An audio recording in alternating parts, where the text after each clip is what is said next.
नमस्कार किसान भाइयों। दोस्तों, कैलेंडर में फरवरी का महीना आ चुका है और हमारे अधिकतर किसान भाइयों के खेतों में गेहूं की बालियां या तो निकल चुकी हैं या निकलना शुरू हो गई हैं। इस समय हमारे दिमाग में सिर्फ एक ही सवाल चलता है, बालियों का साइज कैसे बढ़ाएं, दाने को मोटा और चमकदार कैसे करें। और इसी चक्कर में हम बाजार से महंगे महंगे टॉनिक लाकर हजारों लाखों रुपए खर्च कर देते हैं। लेकिन किसान भाइयों, सावधान हो जाइए, ये गेहूं की सबसे इंपॉर्टेंट स्टेज है। अभी तक आपने जो भी मेहनत की है, जो भी खाद पानी दिया है, अगर इस समय एक छोटी सी गलती हुई तो पूरी फसल बर्बाद हो सकती है। आज के वीडियो में मैं आपको बताऊंगा कि नंबर 1, क्या वाकई टॉनिक डालने से बाली 2 फीट की हो सकती है। नंबर 2, फसल को गिरने यानी लॉजिंग से कैसे बचाएं। नंबर 3, फ्लैग लीफ क्या है और ये उत्पादन को कैसे डबल करता है। नंबर 4, 05234 बोरॉन और 0050 का सही कॉम्बिनेशन क्या है। तो चलिए वीडियो शुरू करते हैं। सबसे पहले बात करते हैं उस कंफ्यूजन की जो हम सब के दिमाग में है, बालियों की लंबाई। बाजार में कई लोग दावा करते हैं कि ये टॉनिक डालो, बाली 1 फीट या 2 फीट लंबी हो जाएगी। दोस्तों, ये सब फिजूल की बातें हैं। सच ये है कि बाली का जो साइज है वो वैरायटी या किस्म पर निर्भर करता है, वो उतनी ही रहेगी। आप किसी टॉनिक से बाली को खींचकर लंबा नहीं कर सकते। हाँ, आप ये जरूर कर सकते हैं कि बाली के अंदर जो दाने बन रहे हैं उनका साइज बढ़ा सकते हैं और बाली को ऊपर से नीचे तक पूरा भर सकते हैं। इसलिए टॉनिक के पीछे अंधाधुंध पैसा बर्बाद करने के बजाय हमें उन पोषक तत्वों पर ध्यान देना है जिनकी पौधे को अभी सख्त जरूरत है। वो पोषक तत्व क्या है, ये मैं आगे बताऊंगा। दोस्तों, इस समय कई जगहों पर गेहूं की फसल आड़ी गिर गई है और इसका सबसे बड़ा कारण मौसम नहीं बल्कि हमारी खुद की कुछ गलतियां हैं। गलती नंबर 1, मौसम का पूर्वानुमान न देखना। हम सिंचाई चालू कर देते हैं और हमें पता ही नहीं होता कि कल आंधी या बारिश आने वाली है। देखिए, ये टेक्निकल जमाना है, सबके पास स्मार्टफोन है।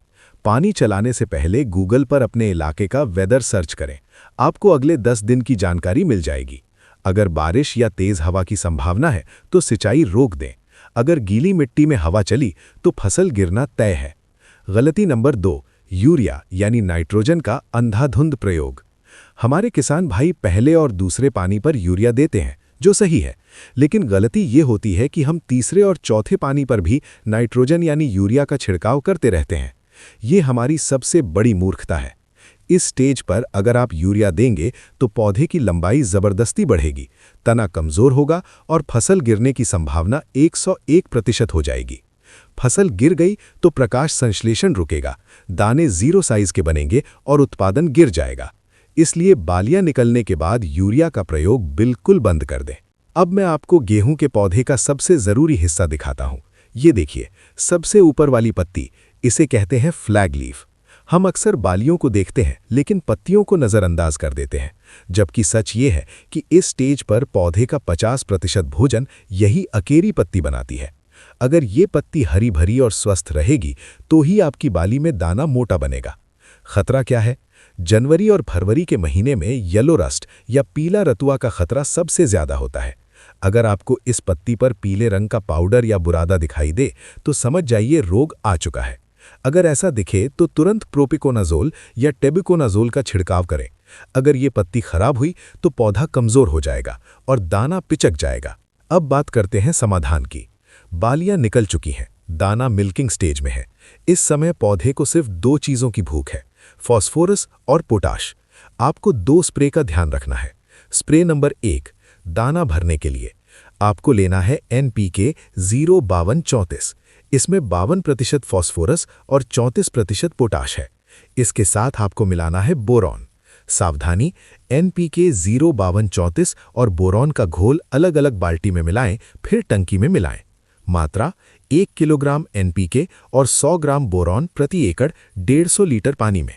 स्प्रे नंबर 2, चमक और वजन के लिए अंतिम स्टेज। जब दाना सख्त होने लगे तो आप NPK 0050 का स्प्रे करें। मात्रा 1 किलोग्राम प्रति एकड़। ये आपके दाने की क्वालिटी और चमक बढ़ाएगा, जिससे मंडी में भाव अच्छा मिलेगा। लंबी वैरायटी के लिए टिप, अगर आपने DBW, करण वंदना या GW 513 जैसी ज्यादा हाइट वाली वैरायटी लगाई है तो आप लियोसिन या PGR का प्रयोग कर सकते हैं ताकि ग्रोथ रुक जाए और फसल गिरे नहीं। तो दोस्तों सार यही है, टॉनिक के पीछे न भागें, मौसम देखकर पानी लगाएं, फ्लैग लीफ को रोगों से बचाएं और सही समय पर 05234 और पोटाश का स्प्रे करें। ज़रूरत से ज़्यादा खाद और ज़रूरत से कम खाद दोनों नुकसानदायक है। उम्मीद है आपको ये जानकारी पसंद आई होगी। अगर वीडियो अच्छा लगा तो लाइक बटन ज़रूर दबाएं और चैनल को सब्सक्राइब करें ताकि खेती की सही जानकारी आपको मिलती रहे। मिलते हैं अगले वीडियो में, तब तक के लिए अपना ख्याल रखें। जय राम जी की।